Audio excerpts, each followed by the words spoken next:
Saman! Kanusa gamiton ang kanang ug kuan? Aw kanang kuan. Aw kanang kuan murag una gyud gamito ng kuan. O una gyud gamito ng kuan, ma'am. Bisag unsang orasa. Murag gyud na siya bisag unsang orasa gamiton ang kuan. Sa matag oras na mama, makuan managod ka na bang magamit mana kay miyon man ka nga unsa may imong sudan o saban kanang kanang lagi. Ang magamit man jud na permi ma'am kay kanaang pareha ka ron no. Nigisto na ako makalimot ko sa kuan. Ay ang kuan kanang adto sa si kuan. Kanang karon nagamit. Nga kuan?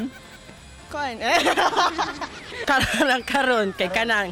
Oh, ngano makaingon makakanang? Okay nangutan naman ka.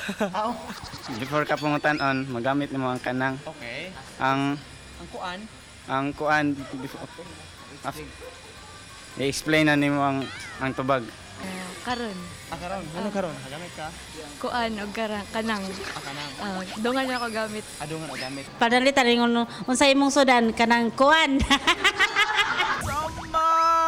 Saman!